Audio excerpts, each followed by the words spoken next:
کہ یہ کھانا ختم کرے تو ہم لوگ اس کی جگہ پر بیٹھے. ماضی میں سڑک پر کھانا کھلایا جاتا تھا. میں نے یہ آواز دی تھی کہ ٹھیک ہے آپ نے دعوت دی ہے، میں آؤں گا لیکن سڑک پر کھانا نہیں کھاؤں گا. آپ کو کھلانا ہے گھر میں بٹھا کر کے کھلاؤ گے تو کھاؤں گا، نہیں تو شادی میں آؤں گا، کھانے میں نہیں آؤں گا. الحمدللہ اب نظام بن گیا، دھیرے دھیرے لوگ سڑک سے راستوں سے ہٹنے لگ گئے. اب شادی کا پروگرام ہال میں ہوتا ہے. پہلے مہر ادھار رہتا تھا. میرا نکاح ہوا، میں نے نقد مہر دیا، وہ بڑا مہر رکھ رہے تھے تو میں نے کہا کہ یار میں اتنا مہر نقد نہیں دے سکوں گا، آپ مختصر رکھیے، مجھ کو نقد مہر دینا ہے. اس لیے کہ مجھے اپنے شہر میں ادھار مہر کا رواج ختم کرنا ہے. میں آج اگر ادھار مہر رکھوں گا، جب بولوں گا تو لوگ بولیں گے کہ تمہارا بھی مہر تو ادھار ہی رہا. آج ہر نکاح نقد مہر کے ساتھ ہوتا ہے. اس میں مزید ایک تبدیلی لانا ہے، آپ ہر نکاح مہر فاطمی کے ساتھ کریں، ہر نکاح مہر فاطمی کے ساتھ. اور اس کی بڑی برکات ہے. کیا وجہ تھی کہ نبی کریم صلی اللہ علیہ وسلم نے اپنی تمام بیویوں کو 500 درہم مہر دیے تھے، جس کا وزن، جس کی گنتی مہر فاطمی ہوتی. اس کو نام حضرت فاطمہ رضی اللہ تعالی عنہا کے مہر سے مل گیا، ورنہ حضور کی تمام بیویوں کا مہر 500 درہم سے کم نہیں تھا. حضور کی تمام بیٹیوں کا مہر 500 درہم سے کم نہیں تھا. ایک بیوی حضرت ام حبیبہ رضی اللہ تعالی عنہا کا مہر 400 دینار تھا. کیا تھا؟ 500 درہم سے کم نہیں تھا. 400 اشرفیاں تھی، 400 دینار تھا. وجہ اس کی یہ تھی کہ حضرت ام حبیبہ رضی اللہ تعالی عنہا حضرت عمر فاروق حضرت ابو سفیان کی بیٹی تھی. میاں بیوی دونوں نے اسلام قبول کیا اور حالات سے مجبور ہو کر کے ہجرت کی اور حبشہ چلے گئے. حبشہ چلے جانے کے بعد ان کا شوہر مرتد ہو گیا، نکاح کا رشتہ ٹوٹ گیا. پردیس، ایسے حالات مکے کے تھے کہ مکے میں رہ نہیں سکتے تھے. مکہ چھوڑ کر کے ہجرت کی، حبشہ پہنچے، وہاں بھی کوئی ٹھکانہ نہیں تھا. شوہر وہاں جا کر کے نصرانی ہو گیا. اب حضرت ام حبیبہ کا کوئی سرپرست نہیں تھا.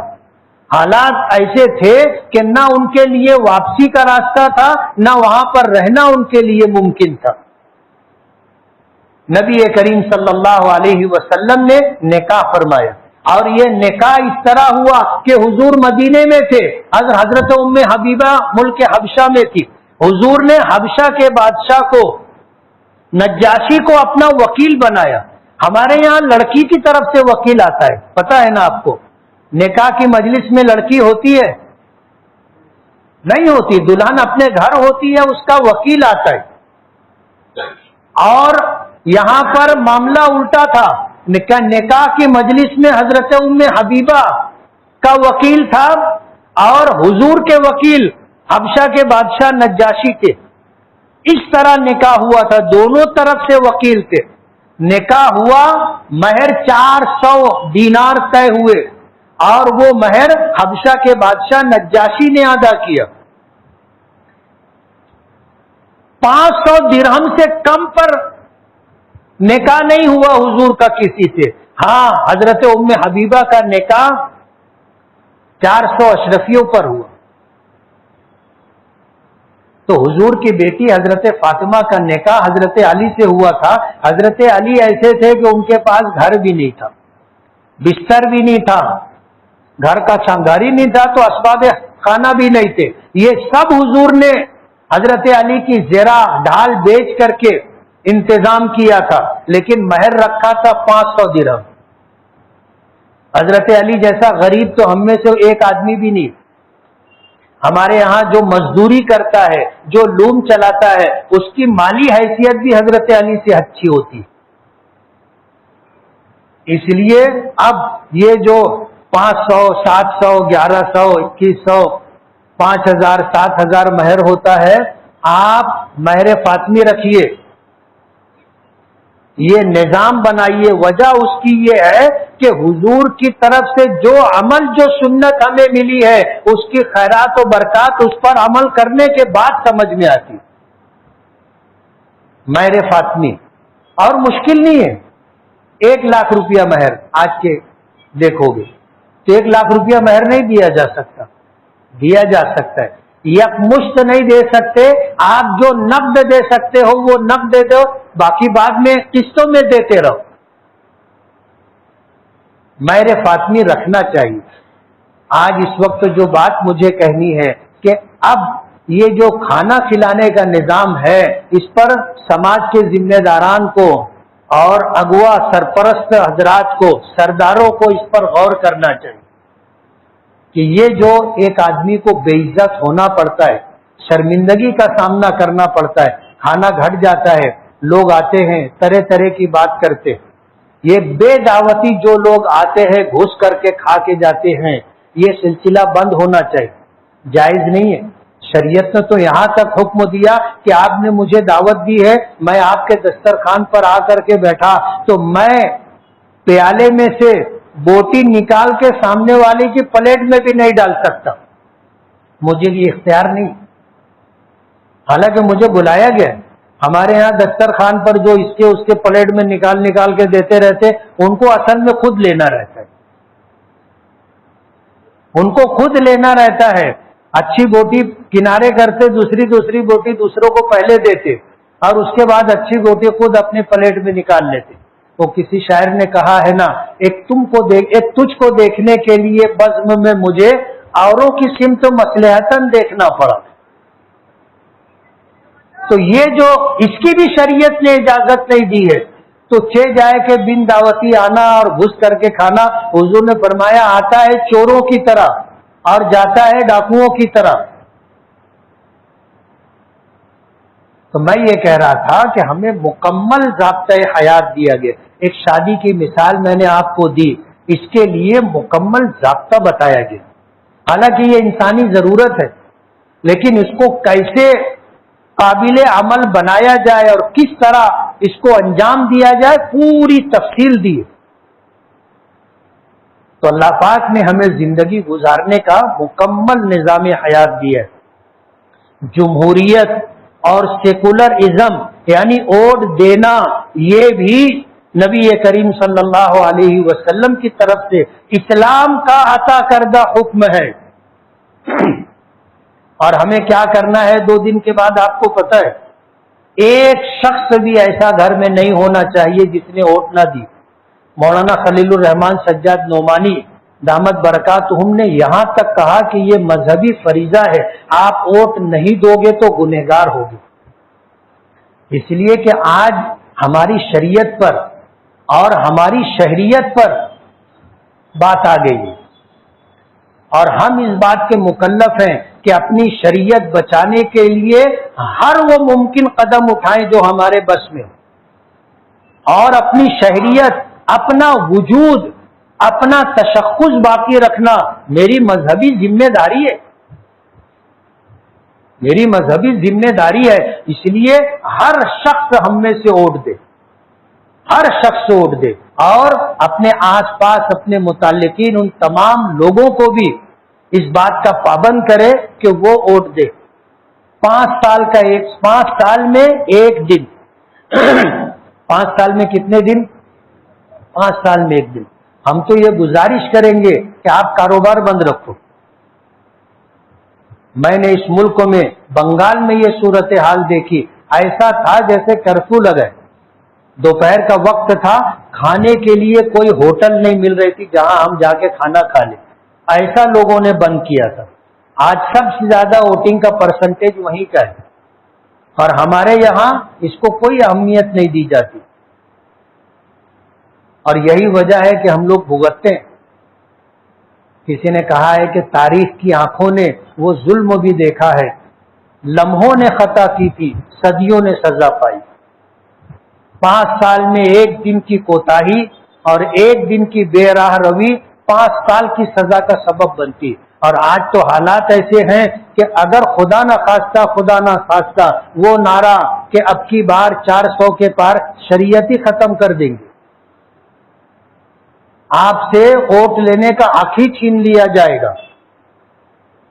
اس لیے کاروبار بند رکھیں، خود بھی ووٹ کریں اور دوسروں سے بھی ووٹ کروائیں، یہ ہماری شرعی ذمہ داری۔ اللہ پاک ہمیں عقل سلیم اور فہم سلیم عطا فرمائے۔